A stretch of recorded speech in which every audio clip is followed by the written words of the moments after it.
ನಾನು ಹಿಂದೂ.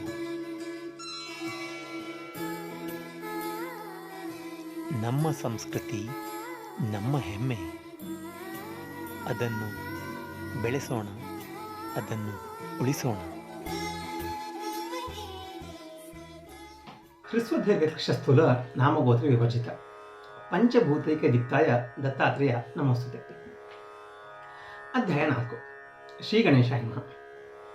ಪತಿಪರಾಯಣಳು ಸುಂದರಳು ಆದ ಅನಸೂಯೆಯು ಅತ್ರಿ ಋಷಿಯ ಪತ್ನಿಯು. ತನ್ನ ತಪಪ್ರಭಾವದಿಂದ ಸ್ವರ್ಗವನ್ನು ಎಲ್ಲಿ ಕಸಿದುಕೊಳ್ಳುವಳೋ ಅಂತ ದೇವತೆಗಳು ಭಯಭೀತರಿರ್ತಾರೆ.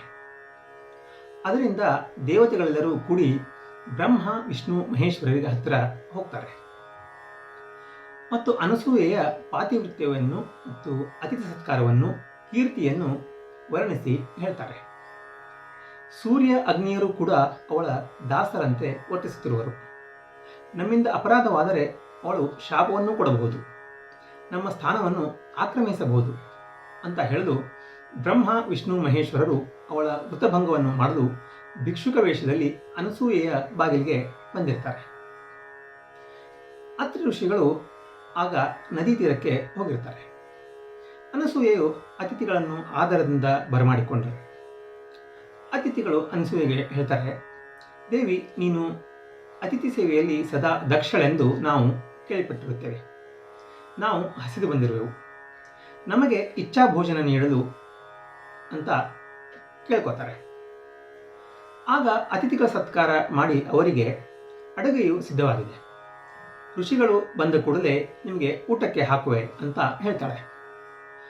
ಅತಿಥಿಗಳು, ದೇವಿ, ನೀನು ನಗ್ನ ಸ್ವರೂಪದಿಂದ ಉಣಬಡಿಸಿದರೆ ಸಂತೃಪ್ತಿ ಹೊಂದುತ್ತೇವೆ, ಇದು ನಮ್ಮ ಮನದಿಚ್ಛೆ ಅಂತ ಹೇಳ್ಕೊತಾರೆ.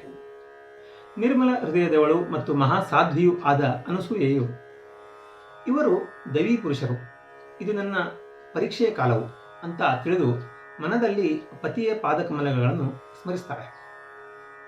ಅತಿಥಿಗಳಿಗೆ ನಿಮ್ಮಿಷ್ಟದಂತಲೇ ಆಗಲಿ, ನಾನು ಬಡಿಸುವೆನು ಅಂತ ಆಶ್ವಾಸನೆ ಕೂಡ ಕೊಡ್ತಾಳೆ. ಅತಿಥಿಗಳು ತನ್ನ ಶಿಶುಗಳಂತ ಭಾವಿಸಿ ಪಾಕಶಾಲೆಗೆ ಅನ್ನೋದಕಗಳನ್ನು ತೆಗೆದುಕೊಂಡು ಬರುವಷ್ಟರಲ್ಲಿಯೇ ಅವಳ ಭಾವನೆಯ ಪ್ರಭಾವದಿಂದ ಆ ತ್ರಿಮೂರ್ತಿಗಳು ಹಸುಗುಸುಗಳಾಗಿಬಿಟ್ಟಿರ್ತಾರೆ. ಅನಸೂಯೆಯು ಭಯಚಕಿತಳಾಗಿ ವಸ್ತ್ರಧಾರಣವನ್ನು ಮಾಡಿಕೊಂಡು ಕೂಸುಗಳ ಬಳಿಗೆ ಬರ್ತಾಳೆ. ಪುತ್ರವಾತ್ಸಲ್ಯದಿಂದ ಅವಳ ಸ್ತನಗಳಲ್ಲಿ ಹಾಲು ತುಂಬಿಬಿಟ್ಟಿರುತ್ತೆ. ಅವಳು ಮೂವರಿಗೂ ಮೊಲೆಯನ್ನು ಉಣಿಸ್ತಾಳೆ.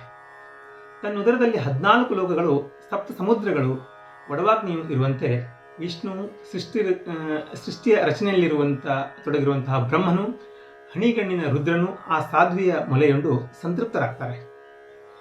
ಅನಸೂಯೆಯು ಶಿಶು ಸ್ನೇಹದಿಂದ ಆ ಕೂಸುಗಳನ್ನು ಆಟವನ್ನು ಆಡಿಸ್ತಾ ಇರ್ತಾಳೆ, ಮುದ್ದಿಸ್ತಾ ಇರ್ತಾಳೆ. ಅವಳ ತಪಪ್ರಭಾವದಿಂದ ಆ ತ್ರಿಮೂರ್ತಿಗಳು ಪುಟ್ಟ ಕೂಸುಗಳಾಗುತ್ತವೆ. ಅವುಗಳನ್ನು ತೊಟ್ಟಿಲಲ್ಲಿ ಮಲಗಿಸಿ ಜೋಗಳವನ್ನು ಹಾಡ್ತಾಳೆ.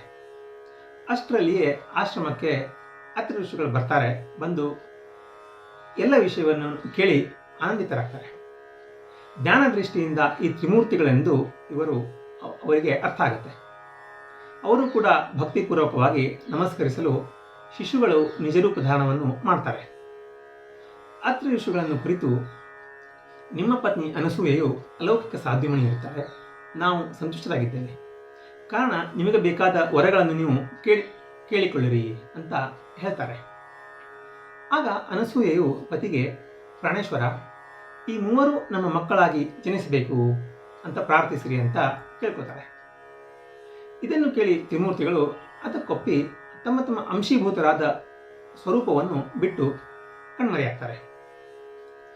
ಬ್ರಹ್ಮನಿಗೆ ಚಂದ್ರನೆಂದು, ವಿಷ್ಣುವಿಗೆ ದತ್ತನೆಂದು, ಈಶ್ವರನಿಗೆ ದುರ್ವಾಸ ಅಂತ ಹೆಸರಿಡ್ತಾರೆ.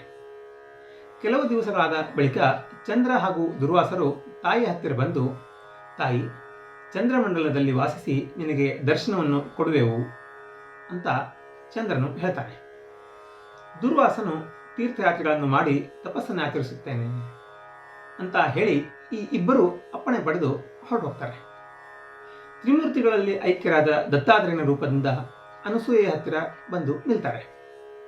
ದತ್ತನು ಆ ತಂದೆ ತಾಯಿಗಳನ್ನು ಹತ್ತಿರ ಹೋಗಿ ನಿಂತಾಗ ಅವರು ದತ್ತನಿಗೆ ಕೈ ಮುಗಿತಾರೆ. ಈ ದತ್ತಪ್ರಭುವೇ ಗುರು ಪರಂಪರೆಯ ಆದಿಪುರುಷರು ಎಂಬಲ್ಲಿಗೆ ಶ್ರೀ ಗುರು ಚರಿತ್ರೆಯ 4ನೇ ಅಧ್ಯಾಯವು ಕೂಡ ಸಮಾಪ್ತಿಯಾಯಿತು. ಶ್ರೀ ಗುರುಭ್ಯೋ ನಮಃ.